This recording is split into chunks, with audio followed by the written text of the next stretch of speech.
10 ఏళ్లు అధికారంలో ఉండగా కేసీఆర్ మావోయిస్టులతో చర్చలు ఎందుకు జరపలేదని ప్రశ్నించారు బీజేపీ ఎంపీ రఘునందన్ రావు. అధికారం కోల్పోయాక నక్సలైట్లు గుర్తుకు వచ్చారా అని నిలదీశారు. పల్లె ప్రకృతి వనాలు, శ్మశాన వాటికలకు కేంద్రమే నిధులు ఇచ్చిందన్నారు.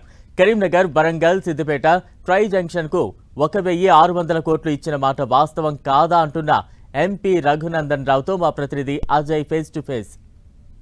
బీఆర్ఎస్ రజతోత్సవ సభలో కేసీఆర్ మాట్లాడినటువంటి మాటలపైన రియాక్ట్ అయ్యేందుకు మనతో పాటు మెదక్ ఎంపీ రఘునందన్ రావు ఉన్నారు. ఆయనతో మాట్లాడే ప్రయత్నం చేద్దాం. సార్, ఏ విధంగా చూస్తారు కేసీఆర్ మాట్లాడినటువంటి మాటలు? ఏళ్ళే వాళ్ళ క్యాడర్ని ఏదో ఒక రకంగా కాపాడుకుంటేందుకు చేసినటువంటి ప్రయత్నం తప్ప చంద్రశేఖరరావు గారి మాటల్లో ఎక్కడ పదును కానీ పస కానీ ఎక్కడ కనబడలేదు. అరిగిపోయిన రికార్డుని మళ్ళీ వల్ల వేసినట్టు కనబడుతుంది తప్ప కొత్తగా చంద్రశేఖరరావు గారి ఉపన్యాసం మొత్తంలో కూడా ఒక పదం కూడా మాట్లాడినట్టు కనబడలేదు. మీరు ఇప్పటికే చూసుకోవచ్చు, ఏదైతే కేంద్ర ప్రభుత్వం ఆపరేషన్ కగార్ పేరుతో మావోయిస్టులను అంతమంది ఇస్తుంది, దీన్ని ఆపాలంటూ ఆయన ఒక డిమాండ్ను, ఒక ప్రతిపాదన కేంద్రం ముందు పెట్టారు. దీని మీద ఏమైనా కేంద్రం ఆలోచించే అవకాశం ఉంటుందా? మీరు అధికారంలో ఉన్న 10 నెలలలో ఏ ఒక్క రోజన్నా నక్సల్స్ని పిలిచి చర్చలు జరుపుదామనే దిశగా మీ అడుగులు పడ్డాయా? ఇవాళ అధికారం పోయిన తర్వాత మళ్ళీ ఏదో నక్సలైట్ల షెల్టర్ కోరేటువంటి ప్రయత్నం చేయడం అనేది సిగ్గుచేటు. 10 ఏళ్లలో మీరు ఎన్కౌంటర్లు చేయలేదా? వరంగల్లో లేడీ మావోయిస్టులను కూడా తూటాలు శరీరంలో ఎన్ని దించి ఎన్కౌంటర్లు చేసిరు మీరు? ఇక్కడ మీరు ఏం చేస్తా ఉన్నారంటే దొంగనే దొంగ దొంగ నడిచినట్టుంది. అధికారంలో ఉన్న 10 ఏళ్ళు చర్చ జరపలేదు. నక్సలైట్లు దేశభక్తులు అనే పదం నీకు గుర్తుకు రాలేదు. ఇవాళ కొత్తగా నీ ఆలోచన విధానంలో ఎందుకు మార్పు వచ్చిందంటే అధికారం పోయింది కాబట్టి. చాలా సంవత్సరాల నుండి కేసీఆర్ కేంద్రాన్ని విమర్శిస్తూనే ఉన్నారు, మీకు కేంద్రం ఏమి నిధులు ఇవ్వట్లేదని. కేంద్రం నిధులు ఏ విధంగా ఇస్తుందనేది మీరు వివరిస్తూనే ఉన్నారు.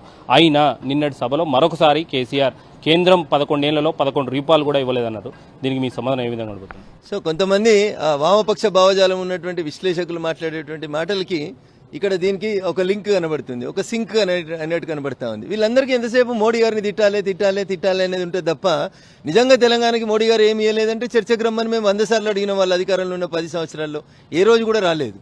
పల్లె ప్రకృతి వనాల దగ్గర నుంచి మొదలుకొంటే ఊర్లలో వేసిన ప్రతి సీసీ రోడ్కి ఎన్ఆర్ఈజీఎస్ కింద కేంద్రం ఇచ్చిన పైసలే తప్ప ఇంకొకటి కాదు.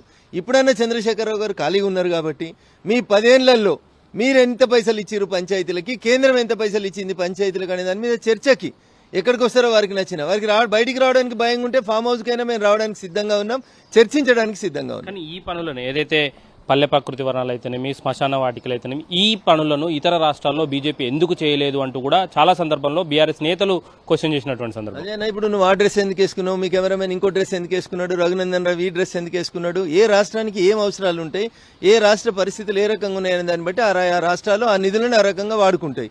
నువ్వు ఈడ పెట్టుకున్నావా, ఈ నిధుల్ని ఇంకొక రకంగా వాడుకుంది, ఇంకొక రాష్ట్రం ఇంకొక రకంగా వాడుకుని ఉంటుంది. ఆ రాష్ట్ర ప్రభుత్వాలు పనే చేయలేదు, నువ్వొక్కనే పని చేస్తున్నావు ఆ దేశంలో. అట్లా మాట్లాడితే మీరు 119 నియోజకవర్గాల్ని మీరు సమదృష్టితో చూడాలి. గజ్వేల్, సిద్దిపేట, సిరిసిల్లలకే ప్రత్యేకంగా నిధులు పోతాయి. గజ్వేల్కి అండర్ గ్రౌండ్ డ్రైనేజ్ వస్తుంది, సంగారెడ్డికి అండర్ గ్రౌండ్ డ్రైనేజ్ రాదు. గజ్వేల్ మొన్న మున్సిపాలిటీ అయింది, సంగారెడ్డి చంద్రశేఖరరావు గారు మంత్రి అయ్యేసరికి అది ఒక మున్సిపాలిటీ, పెద్ద మున్సిపాలిటీ, 1,00,000 జనాభా దాటిన మున్సిపాలిటీ. సిద్దిపేట మున్సిపాలిటీకి అండర్ గ్రౌండ్ డ్రైనేజ్ చేసుకున్న తర్వాత రెండోసారి ఇంకో మున్సిపాలిటీ చేసుకోవాల్సి వస్తే దేన్ని చేయాలి అజయ్ గారు? సంగారెడ్డిని చేయాలి, పాత జిల్లా కేంద్రాన్ని. దేన్ని చేసినావు? నీ స్వార్థంతో గజ్వేల్ని చేసినావు. అయినా మేము అడగలేదు, డబ్బులు ఇచ్చినాం. సిద్దిపేటకు 1వ రింగ్ రోడ్ ఉంది, 2వ రింగ్ రోడ్ వస్తే దుబ్బాకకి వేయాలి.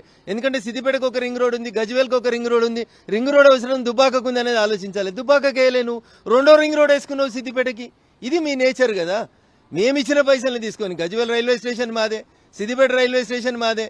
మీ అల్లుడు మోడీ గారు బొమ్మని తన్నుతాడు, ఇది ఆయన సంస్కారం మంత్రి ఉండి. ఇట్లా జరుగుతూ ఉంటే ప్రజలు మిమ్మల్ని అందుకనే అక్కడ కూర్చోబెట్టిరు. ఇప్పటికైనా అర్థం చేసుకోండి, మోడీ గారి మీద విమర్శల్ని మానుకోండి. ఇది మనం చూసుకోవచ్చు. మొత్తంగా కేసీఆర్ వ్యాఖ్యలపైన ఎంపీ రఘునందన్ చెప్తున్నటువంటి మాటలు అయితే మనం చూడొచ్చు. కెమెరామెన్ ధనుంజయ్తో అజయ్, 10 టీవీ, హైదరాబాద్.